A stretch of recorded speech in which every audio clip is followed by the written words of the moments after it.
Aleister Black. The same guy that attacked Aleister Black. Yeah, we still don't know who that is.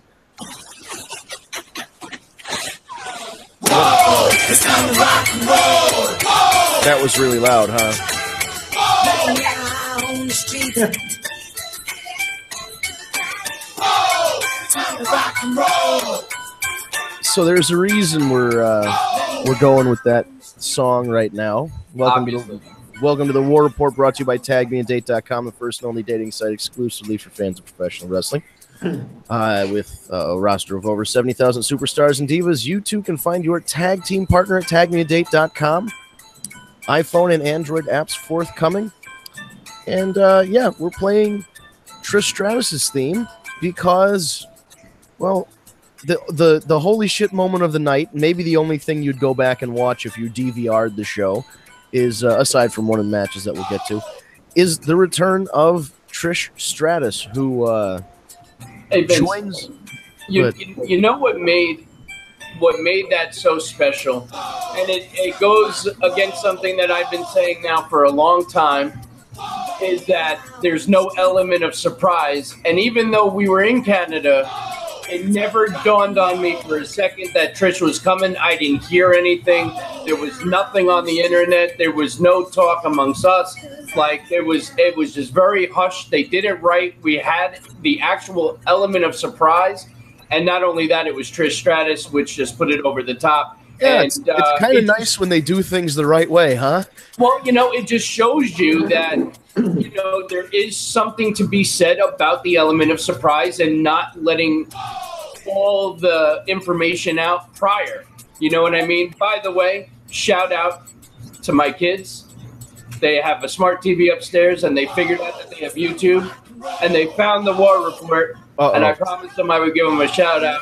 So shout out to Adriana and Derek. My babies, I love you both. Hi, kids. I will be more aware of the words that I choose to use. Oh, trust me, they will not be watching going forward. Oh, okay. All right. Okay, yeah, I understand. It's like when we let Autumn have a cameo and then we kick her out. Yeah. Okay. Right. Yes, it's Adult Swim after they get this introduction. Correct. Anyway, yeah. We've now gone into the PG-13 hour. But it really is just amazing. It's just something so little as a surprise, and then it being Trish, you know, and it's just, and she's looking great. And what better way to have her come out than during Elias, because Elias is getting interrupted week after week. Yes. So it was just, that's a perfect his thing now. And then of course he's shitting on the crowd as he normally does. And it was just a perfect scenario, and by far the best part of Raw. Yeah, there was the problem I have with Raw this week is there's a lot of flashbacks. Yeah, I mean everything is fair. Problem singular. Well, it's there are individual problems, but it's all kind of boils down to the same thing. We saw Balor and Corbin again. We saw the Revival and the B Team again. The segments all just sort of, they're all reminiscent of like if you took the last 5 or 6 Raws and you put them in a blender and then you dumped it out, it's like, oh, okay, well, this is all the same stuff, just in a different order. Well, I got to tell you, Vince, you and I are going to be a little different tonight. So I actually enjoyed Raw, and I'm going to talk specifically about even just the 2 matches that you brought up. But overall, I actually enjoyed Raw last night. For me, they blew it in the end. That goes without saying. And that whole mess, which we'll get into because I'm fired up, and we'll get into that. Because that really, really just that whole mess just pissed me off. But overall, I thought Raw was pretty good. Look, did we get Corbin Balor again? Yes. But of course, that was also a way of Corbin being able to abuse his authority power. And this time, Corbin did get the win. Of course, he had to be, he had to use his authority and make it a no DQ halfway through the match. But it's a heel kind of thing to do. It keeps the story going. I was okay with it. It was, the match was put together, I thought, pretty well. going on to the Revival B team, I was not shocked that we were seeing this match again. The one reason why it didn't bother me, the fact that we saw it again, is it was actually a great match. And not only that, the Revival got the rub. So, now it sets up the Revival for being number one contenders. The Revival are going to be our next tag team champions. And I'm definitely okay with that because those two are great. And, it's kind of one of those it's about time kind of deals. So to me, that didn't make me hate Raw last night. You know what I mean? For me, it was all about the end. The end totally destroyed the whole show for me. The end was definitely a downer, but I don't get it. Let's take a look here. We had the thing with Corbin and Balor, and then we had Sasha versus Dana Brooke for 2 minutes and 30 seconds. Yeah, I mean that was whatever. And we got Rollins Owens, which was good. We got well, we got to talk about that too. Yeah, the B team Revival. I'm just gonna go run down this real quick and see. Natalya, Alicia Fox, Whoopi. I know that happened right after the Trish segment, so there was still some heat on it. But it's Natalya versus Alicia Fox. Not exactly Steamboat Flair.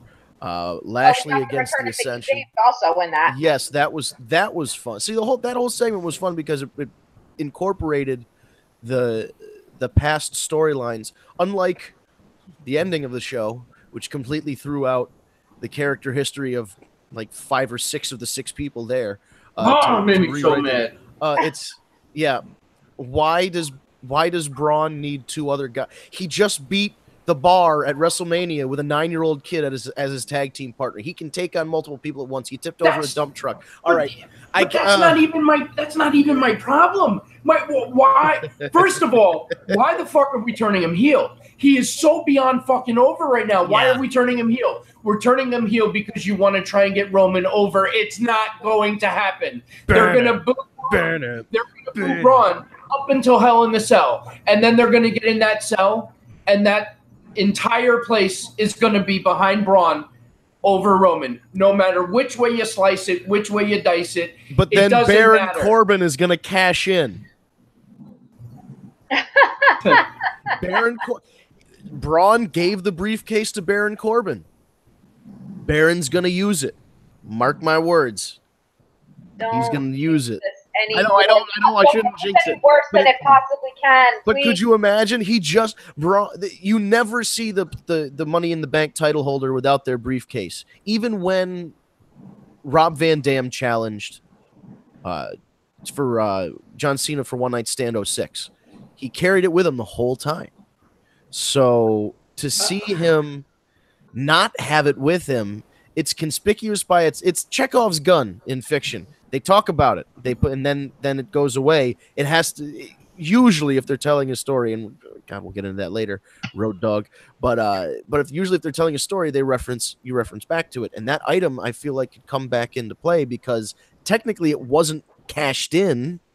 It's there. So I don't know. I feel like there's some chicanery afoot. Other than. Oh God, this whole thing pisses me off.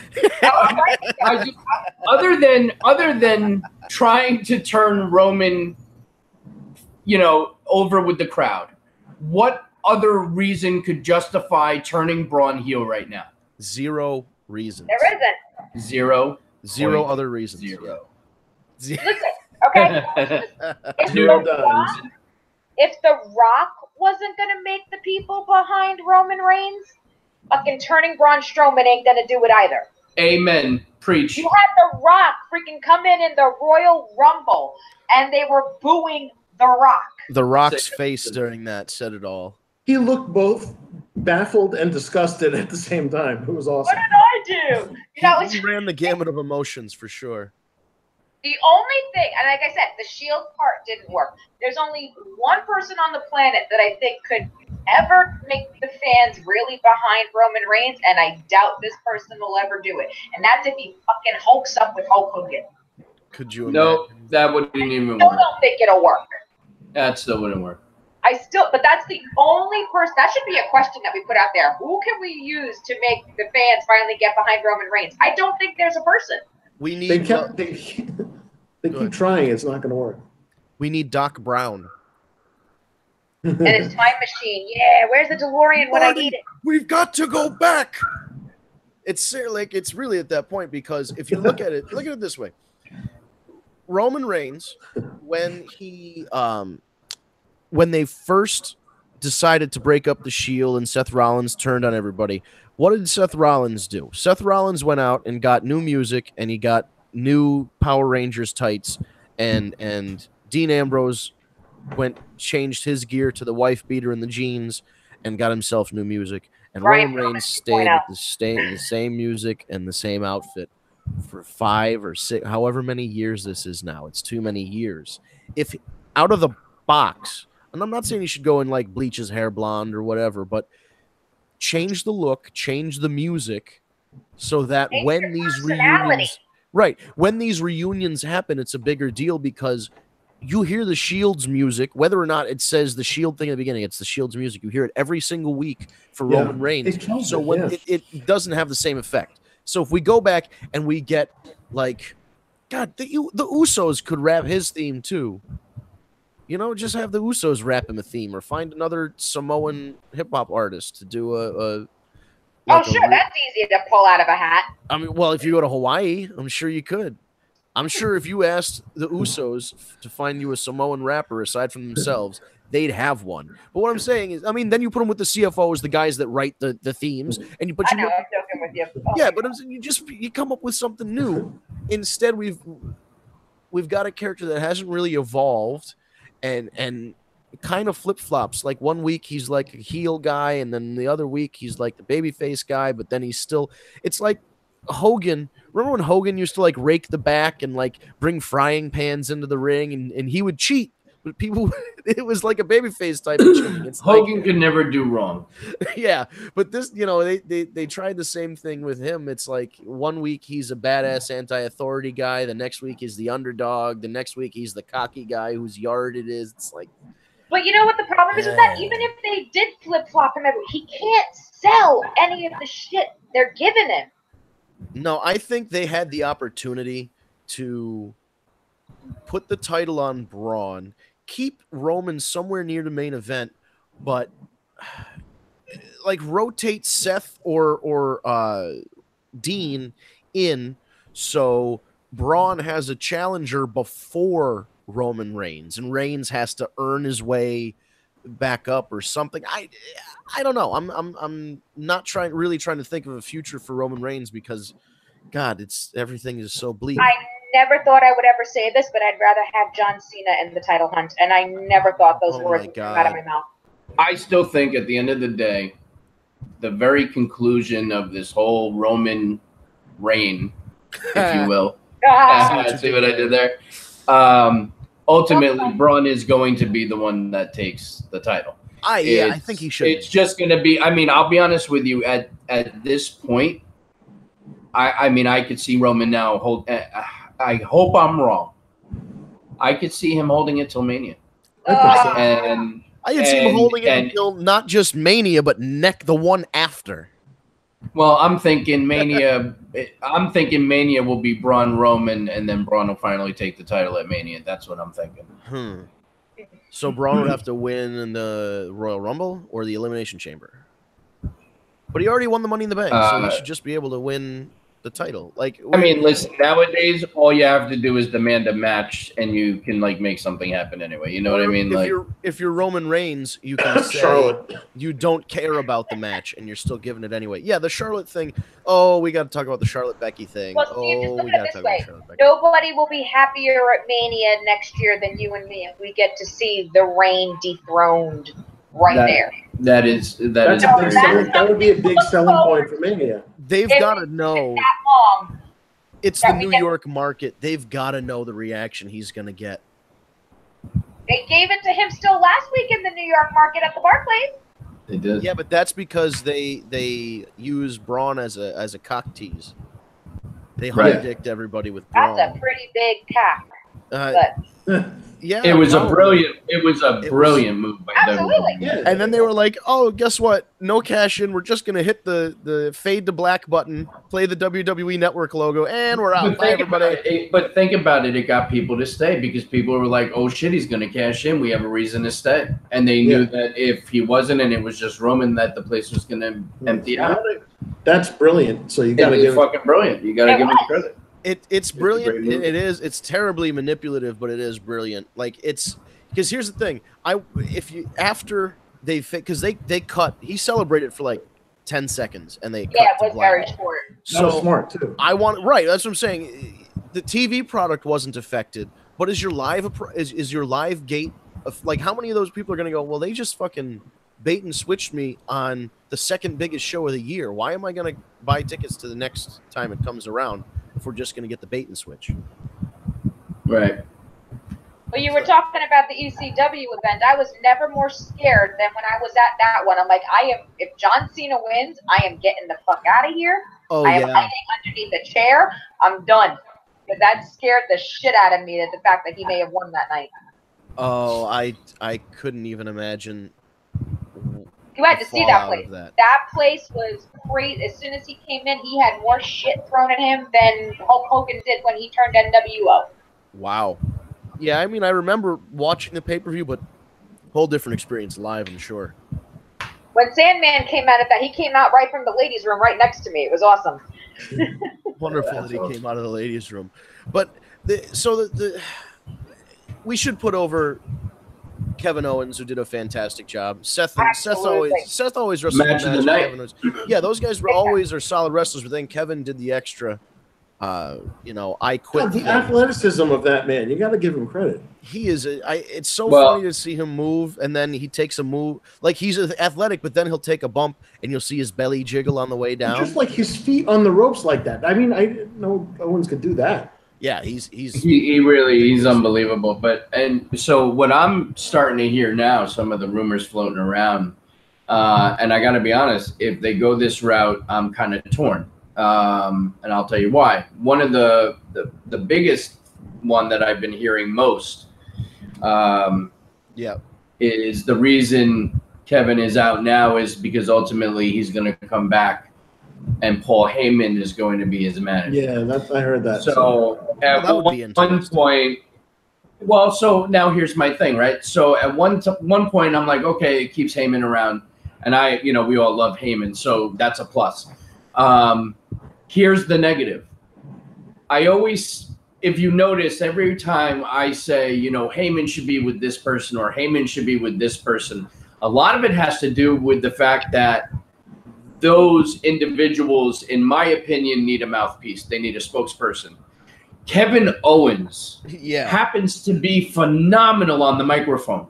So if you have Heyman with him, I can only assume that Kevin's going to stop talking because Heyman is going to do what Heyman does.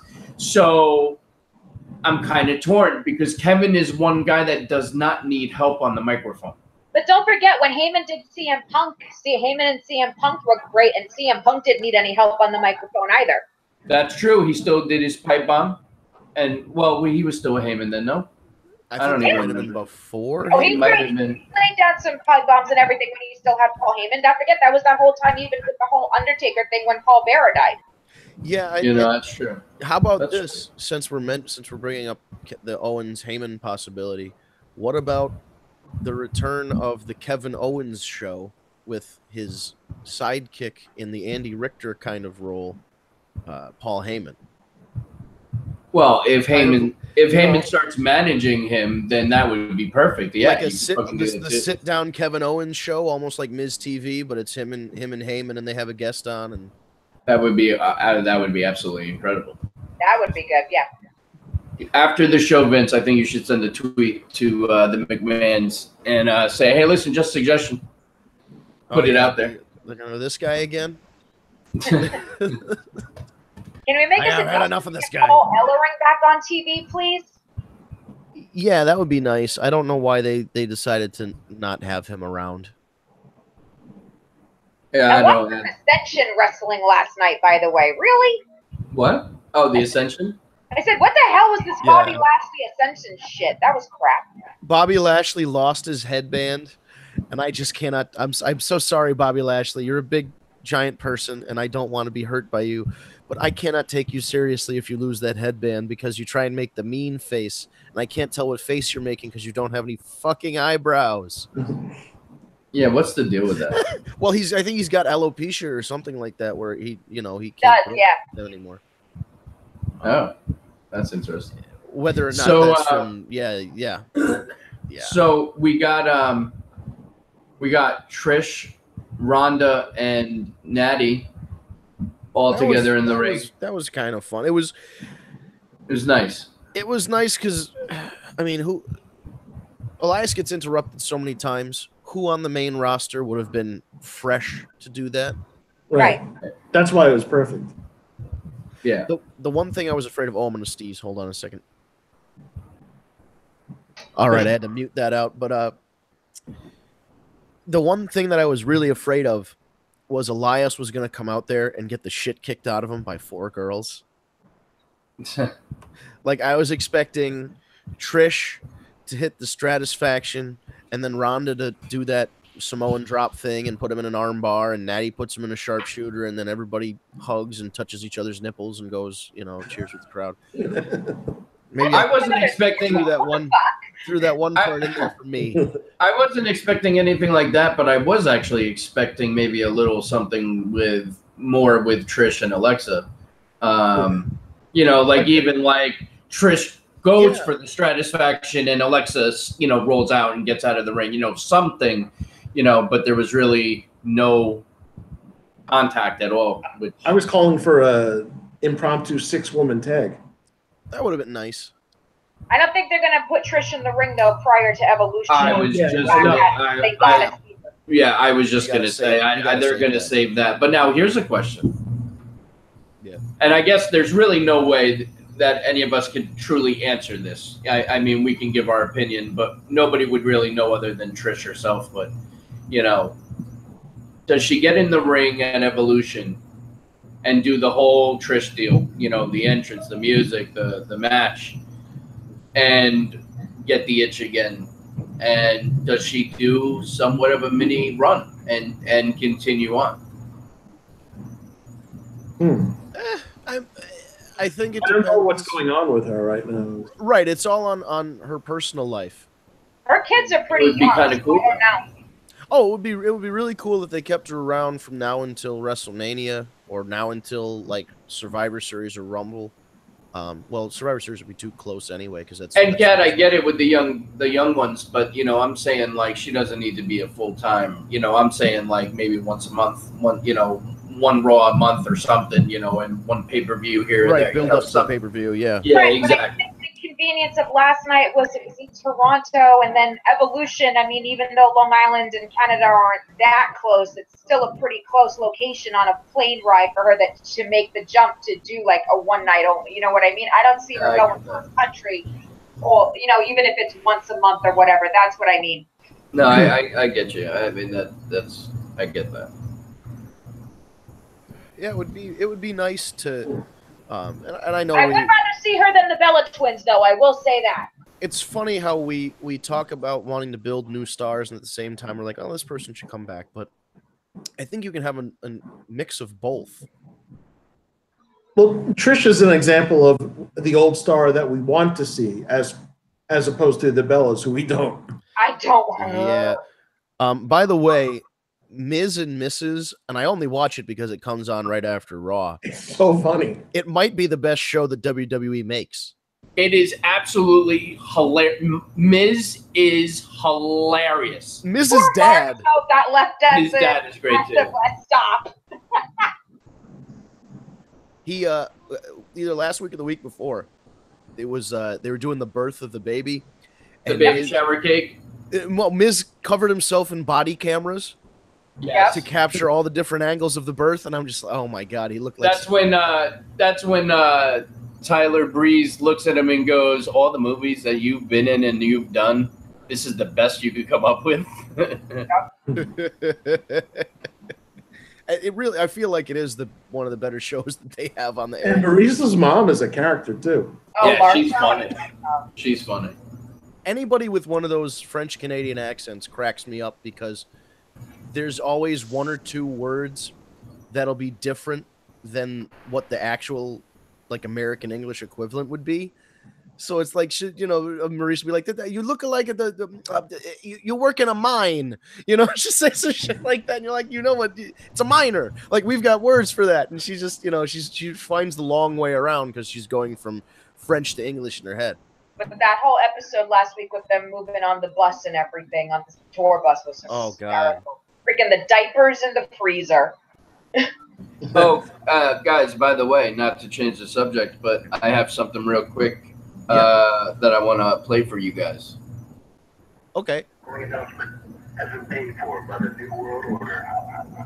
But this may never happen again. It took 22 years to put this together. October 27th, don't up and not buy these tickets. No, I'm going to not buy the tickets. They're going to sell out. People, I didn't know they were really going to do this. I want to go so bad. So, in case that wasn't very clear coming through, Hogan has revealed on his website that the Too Sweet Tour, the NWO reunion, will be doing a Q&A event on October 27th. It's scheduled to be at the Mango's Tropical Cafe in Orlando, Florida from 12 to 3. There are VIP tickets where you get special seating, pictures with Hogan, Kevin Nash, and Hall. The event has nothing to do. This I found very interesting. Did you guys know that Hogan, Hall, and Nash own 50% of the NWO and WWE only owns 50% because that was the deal that they had made back in WCW and legally it had to stay that way. I didn't realize that that they had 50% of the NWO. Nash bought Hall's share, though, right? That's what I heard. Yeah. That I don't know. I mean, if you say I haven't heard that, but that's very possible. I heard that years ago. Nash bought Hall's share. I think the only two Hogans now are Nash and Hogan, yeah. But I mean, it's not like they wouldn't do something without consulting. Oh no, of course obviously. Not. But yeah, I think they all went in on it, which was brilliant. In more looking people back, should invest in their trademarks like that. It's amazing that they had the forethought to be like, you know what? If this takes off, we want to profit from it forever. Which is. I'm glad they're bringing it back. It would be nice if, as much as I want to see the red and yellow back on TV, I'd be okay with the NWO black and white coming back. But you may still possibly see the red and yellow on WWE if the NWO is doing this tour. True. I think, they had the opportunity when they brought the click out, the DX NWO click during the Raw 25th anniversary, because it wasn't just DX and it wasn't just the NWO, it was both. Yeah. So it was the real click, and they had the fucking Bullet Club, Biz Cliz, Good Brothers, whatever you want to call them, Balor Club out there.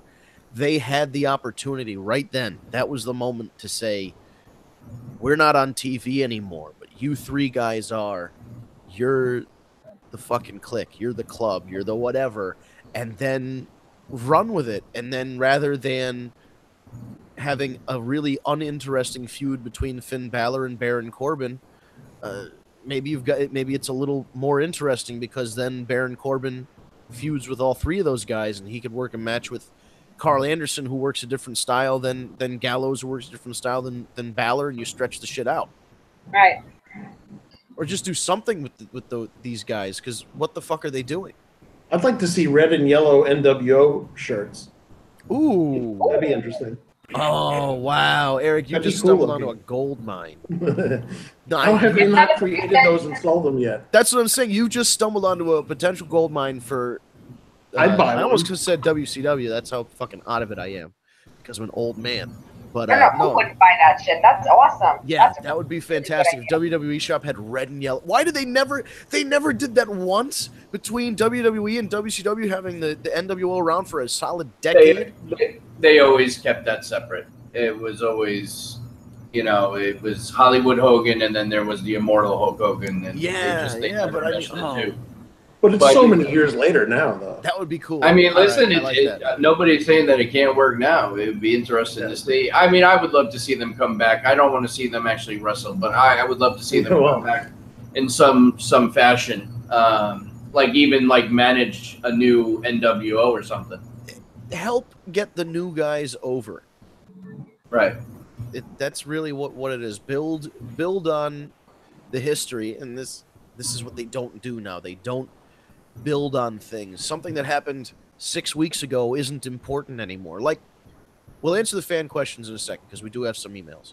But I want to address Becky Lynch and Charlotte because I'm banging my head against a wall trying to understand how the Road Dogg, Jesse James, goes on Twitter and tries to make the argument that Charlotte earned the title shot in the same way that Becky did, and the quote is they both climbed the same mountain. Not even close. No. I feel, is Road Dogg back on drugs? No, he's a corporate stooge. That's what he is. Yeah, because it just doesn't. And I hate to say that because I love Road Dogg. I'm just saying that narrative is so wrong on so many levels. And the people who are really just going with the flow of this and saying, oh, well, you know, it was a triple threat match and Charlotte did whatever. But Charlotte did not belong in the match to begin with. Right. That's the whole premise. And it's not just that she attacked Becky and hit her with natural selection and then went on to get the pin, which she did basically steal the victory from her. And I know that's within the rules of a three-way match, but she stole the pin. That's really what happened. But it was before that where she didn't even pin the champion for it. Right. And she got one match where Becky had to beat 6 girls. She had like 2 months of build for Becky to climb. To even get the title match. And then Charlotte comes back with one match. They don't understand the story that they're telling because they're so ingrained in the idea that Charlotte is the babyface for whatever reason. It's so wrong. Even though every Flair ever has been better as a heel. Well, listen, I'm telling you right now, I think the problem they're going to have is that the crowd is booing. No, they're booing Charlotte because they agree with Becky's heel turn. They're saying she did get screwed and this is bullshit. So now they're going to kind of run into a Roman issue. Yeah. Now with Charlotte because the crowd's going to say, no, fuck you. Charlotte is in the wrong. And ultimately, she's going to look like the heel when they're trying to, it's going to be a whole mess again. Even, even when they had Becky, and I assume she's like, I can't believe they're making me say this, but when she said to the fans, were you really with me? And they were, and starting to go on the verge of maybe putting down the fans, but the fans were like, yes, we were with, they were cheering Becky and shit. Even that. And actually, as it turns out, the video of that got edited where they took that part out. Yeah, if you go on YouTube, they trim. And they trim a lot of their clips for YouTube, but it's conspicuous by its absence, that portion. But it's like they want so desperately for Charlotte to be portrayed as the babyface and Becky as the heel, but the fans are not buying it. They're not budging. Yeah. It's fucking stupid. It's not even about not buying it. It's just the story makes you sympathize with Becky. It's not doing what it was meant to do. And Becky is one of those good old-fashioned baby faces that you often don't see anymore. Like we talk about how it's hard to find a really good heel. Becky is that perfect baby face, like Ricky Steamboat, that like you want them to succeed.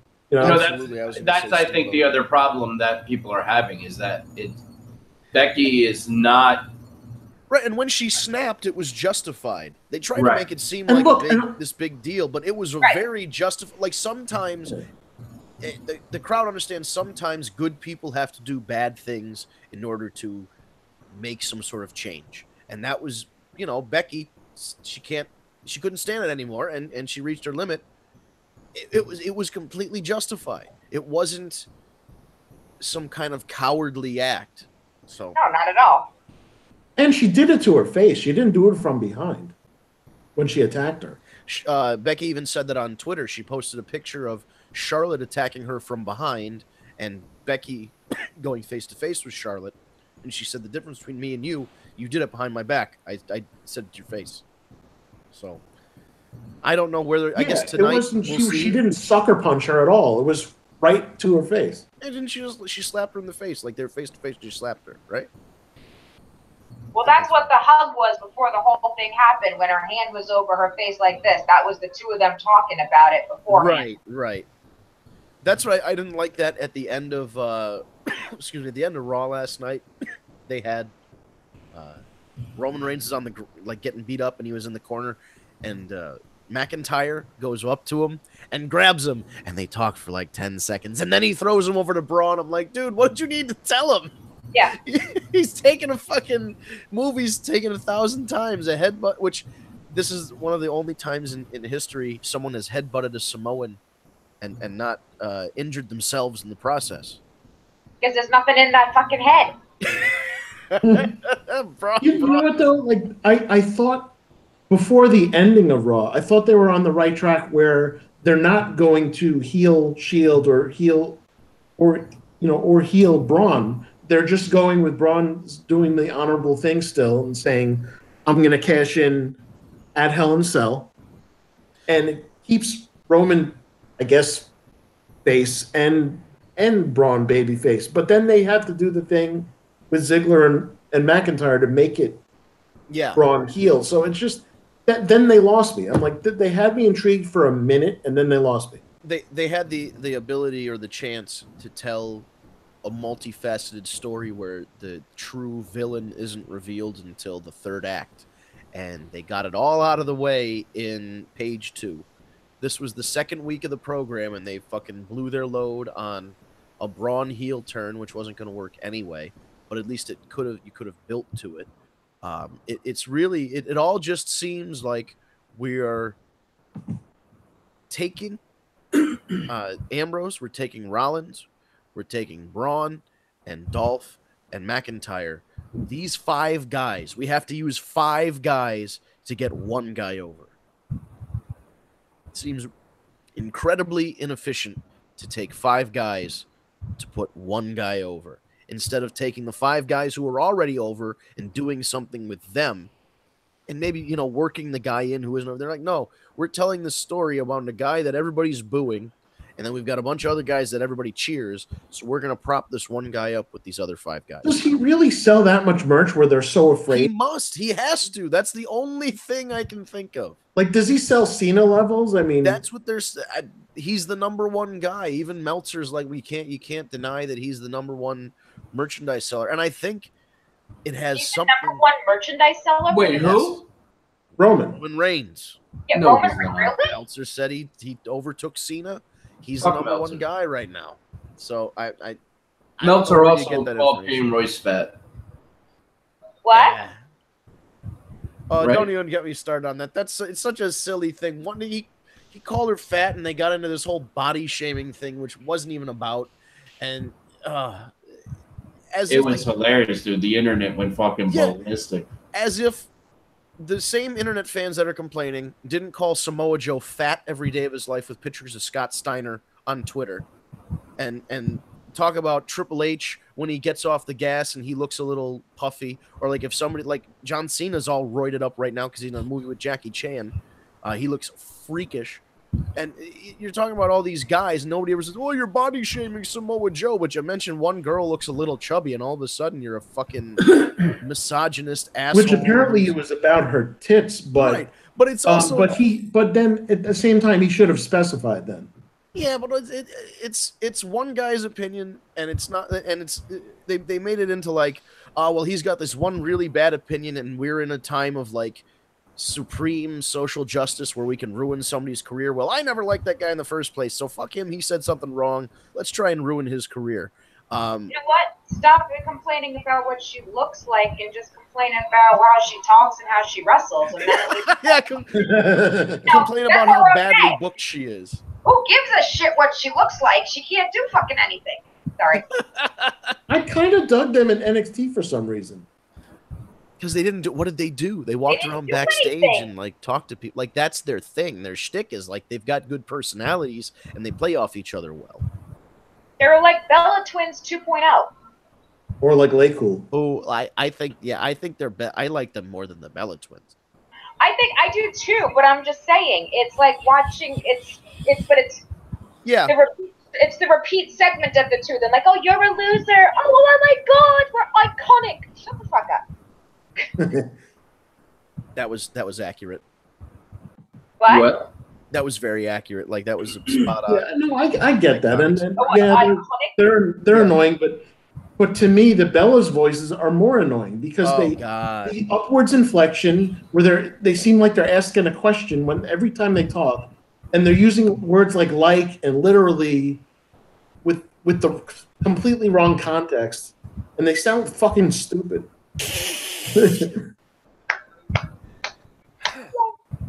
And this is why you. How do you really feel? Yeah. Go on. No, I mean, look, that's why the Miz and Maurice things that they did about John and Nikki were so dead on. They were spot on. Because like when Maurice would make fun of Nikki and go, John, like that's exactly how she sounds. That was fucking funny. Those were some of the best promos, period, in the last couple years, I'd say. I gotta say, even last week, Maurice saying you should change your name to Daniel Bella. I was like, yay, good job. Maurice, I'm actually okay with that mix tag that they're gonna do. I am too. Yep. I'm okay with the match as long as Brie doesn't talk. Do you think they're gonna do Brie versus Maurice at Evolution singles? God, why? Is that a big enough match though? As long as it takes Nikki out of facing. I was going to say, they've got Nikki Ronda as the headliner penciled in right now. So, I mean. Right. I'm sorry. That's the main event. Natalia is the one that deserves it out of anybody to face Ronda right now. Yeah. I'll argue against anybody else. They're not going to build the show around Natalia.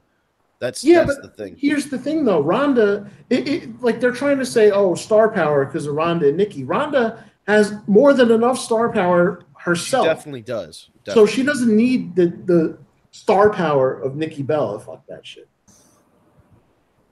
No, but I still think they need another strong name on the other side. And with Natalia's dad, I don't think so. I think they need a good heel on the other side. Is what I'm saying. They don't need. Well, here's the thing. You know that Ronda's match is going to be the main event,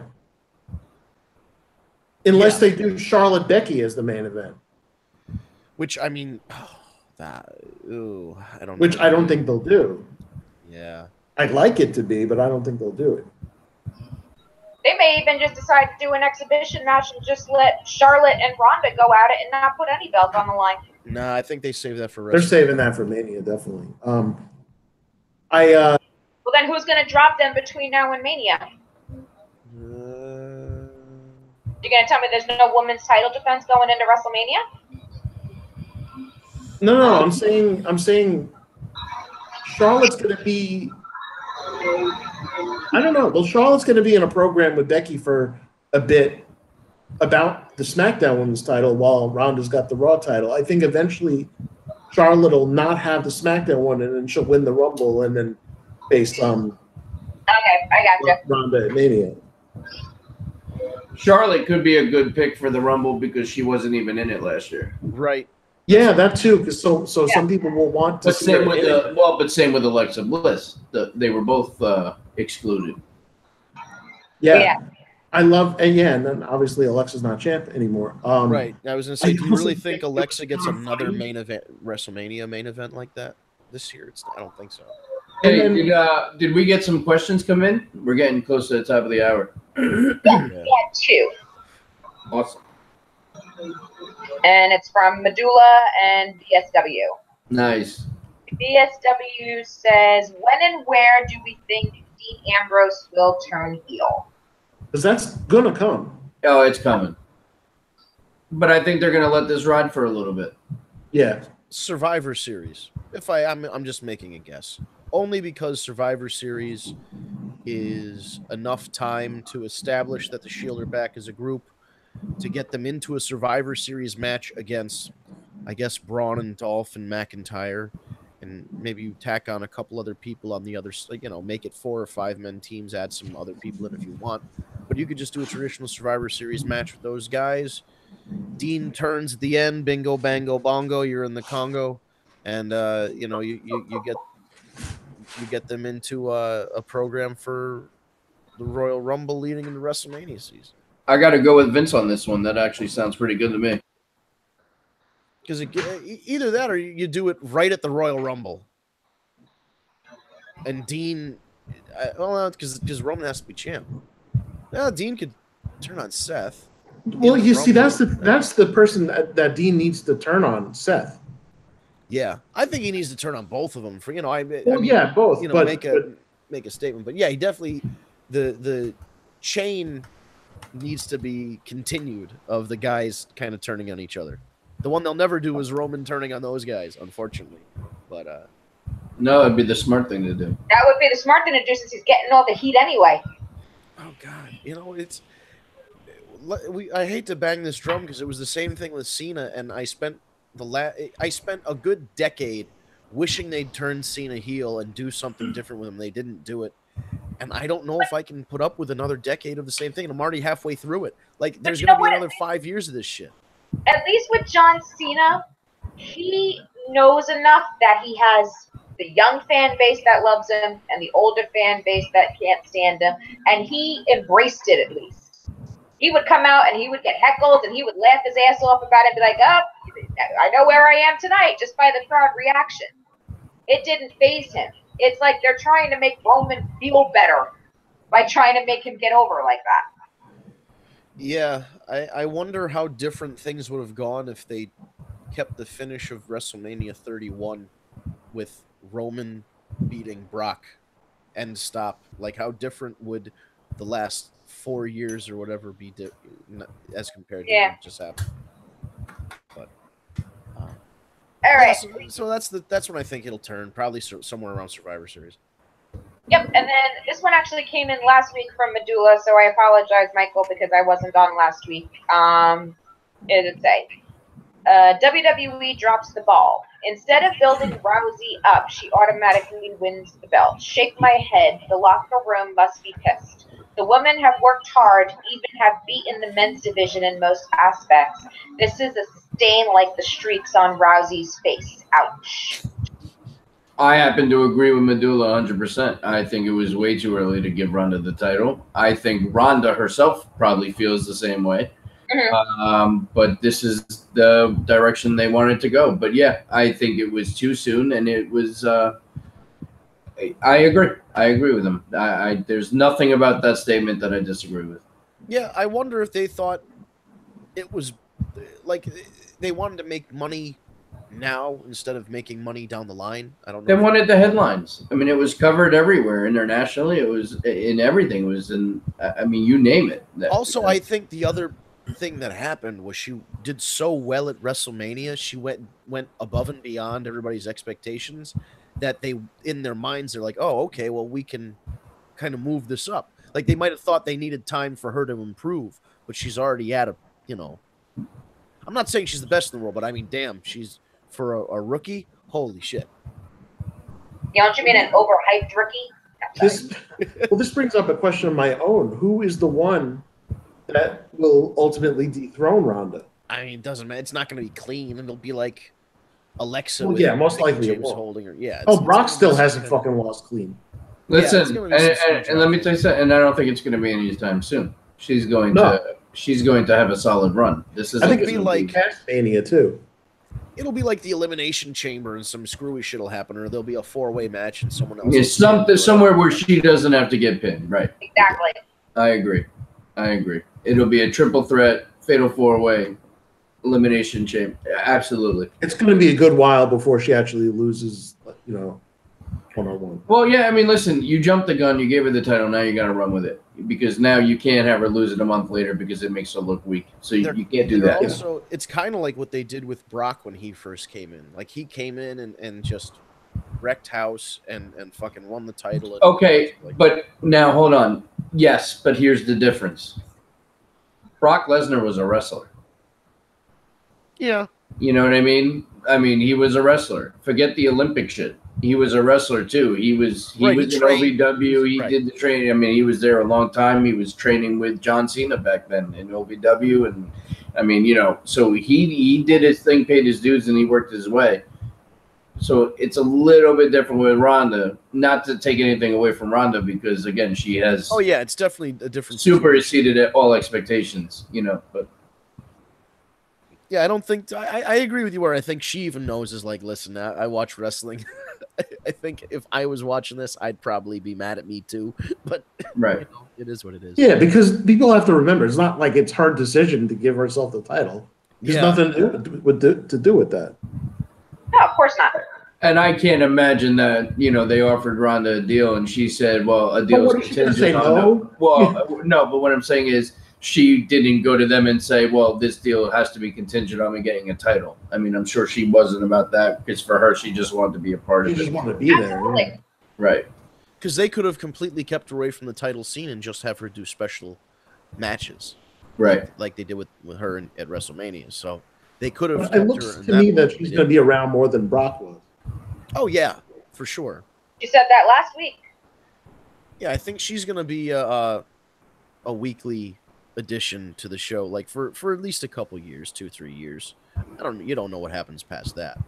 But oh, you know what? We forgot to talk about one other thing. What's that? We have new SmackDown Tag Team Champions. Oh yeah, that was a good match. That was a hell of a match. Hell of a match. 5-time. That match was great. That was amazing. They're gonna have a celebration tonight of Booker their T 5-time. should be out there. He should be. He should announce them as the 5-time. He might. Yeah, that would be wonderful. Apparently, they're doing a triple threat #1 contenders match to see their new opponents. Apparently, the fucking Colognes are in it. Yes, they haven't been around in like a long, like 2 years or whatever. I was gonna say, I thought they got released. I thought that's too. Yeah. They had to go back to Puerto Rico to rebuild the resort they sell timeshares for. Yes. There was a hurricane. Okay, 3,000 people died. Give them time. They're back now. Wouldn't that be a fucking? That would be a son of a bitch if that was what they said. The Colognes are back. They were helping to rebuild Puerto Rico after the hurricane. Shit. The Puerto Rican in me's not laughing. I know it's the shining star of the Caribbean. Yes, yes. They come back with stuff. 2,975 people, man. That was an insane number. Super shitty. Oh no, only 64 people died. Okay, what about Eric Rowan? Because he got injured. He got injured in what? What do they do with Harper now? Everybody thought they were going to pop him over to Raw. Yeah, I know it doesn't really work. A singular Bludgeon Brother, unless they bring back Hogan and the Bludgeon Brothers. See, that would have made more sense if last night he came out and helped Braun Strowman. Who, Hogan? No. Just kidding. No, it would have made a lot more sense. Totally fell for that. There were talks about like a Wyatt family reunion to be against the Shield, but this time Braun would be the main guy, not Bray. But you could have used Bray too. Now that Matt is supposedly, right? Yeah, that's what a lot of people thought. And everything too. It's almost like we're drawing conclusions based on storylines that have happened in the past, and then the current roster and their situations to go forward. It's a jump to conclusions. It's just, I feel like nobody on the creative team takes the 2 minutes that we took to think about it like that. Like sands to the hourglass, so are the days of our lives. WWE edition. Yeah, I mean, but those shows have storylines that go on for decades. No shit, I'm in the middle of one right now on General Hospital. It's been going on for 6 months. They do try and make you forget what happened more than like 2 weeks ago on any given WWE program. It's been the same story for 6 months. Steve, your mother-in-law's actually been talking about that one with me too. Oh no. Oh God. Well, on that note, So there were no more. We handled those 2 questions. Those are the only 2 questions. Yep. And there was nothing on Twitter tonight, so we're good. Yeah, we should mention really briefly that, well, not only is Ryan not here, shame on you, sir. I know you're listening, or will listen to the replay. Second of all, Amanda's not here, and double shame on her, not just because she's Canadian, because last night she went to Raw, and she met Harley from Epic Mealtime on YouTube, and she ended up at an after party with every WWE Raw roster member just about, and she hung out with the big dog and a bunch of people, and then decided to not come on the podcast the next day, the day after she did this, where she could have talked about it. To be fair, I think she said she was going to SmackDown tonight. That's true. She did say that. Triple shame on her. We're also not quite clear if she actually went to work today, because she said she was thinking about it. Yeah, she said she was dead earlier today. So, but she was typing, so she wasn't actually dead. I'll tell you what, though. But the good news is, tune in next week. Yeah, and we will get all the information that we need. That's beautiful. I like how you. If you follow her on Twitter, you'll be able to see a picture of her with Roman Reigns. Yes. Yeah, and I got to admit, that's pretty fucking cool. That is pretty cool. She's not allowed. She's not allowed. She wasn't allowed to take other photographs. Obviously, that's a good rule. You don't. Yeah, she was hanging out with the big dog. Maybe she got rabies. No, sorry. No, it's just that's why she was drinking all the alcohol. She was hydrophobic. There you go. But I can understand why not having a bunch of people with their cameras for social media while you're out trying to like drink after work. No, of course not. That's just like, you want to hang out, and you don't want to be that fan. Etiquette, like, oh my God, it's you. Exactly. Yeah. But we'll talk about that with Amanda next week. She can fill us in on all the fun that we missed out on because we're not in Canada. I mean, I'm very, very grateful that I'm not in Canada, but I would have liked to be in Canada last night just for 8 hours or so. Not permanently. But so that's it. I think anything else we need to go over with the. I mean, we'll do the plugs and all that, but anything else we need to mention before we close out? I think that's it. I think we're good. Awesome. So as I said earlier, we have iPhone and Android apps on the horizon. We tested them out, bug tested them, and all that stuff. One way. We are on the road to having those smartphone apps. In the meantime, you can still access tagmeadate.com from your mobile device by going to the browser and typing in tagmeadate.com. It is fully mobile compatible.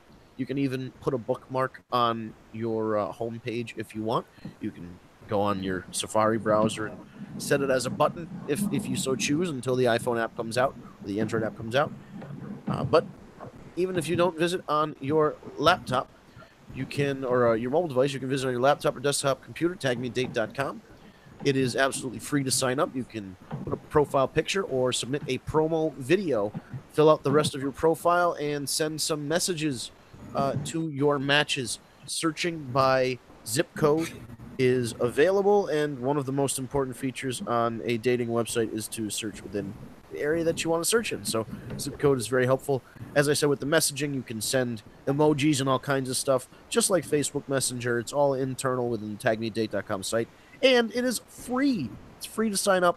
Go to tagmeadate.com and register today. You too can find your tag team match on tagmeadate.com.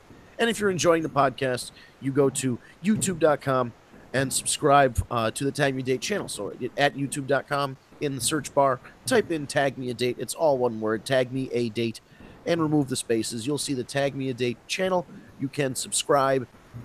Click the subscribe button to subscribe to the channel. Hit the bell to get notifications on your mobile device when we upload a new video or go live. Or you can like the videos as well. We go live every single Tuesday evening, 7 p.m. on Eastern Time. We go for about an hour here because we all have lives or wives, and we need to get back to them. But if you like what we're doing, subscribe at the YouTube channel, but also follow us on social media. Twitter and Instagram is Tag Me a Date. So Tag Me a Date. Again, take out all the spaces. And yeah, that's my social media back there on the thing.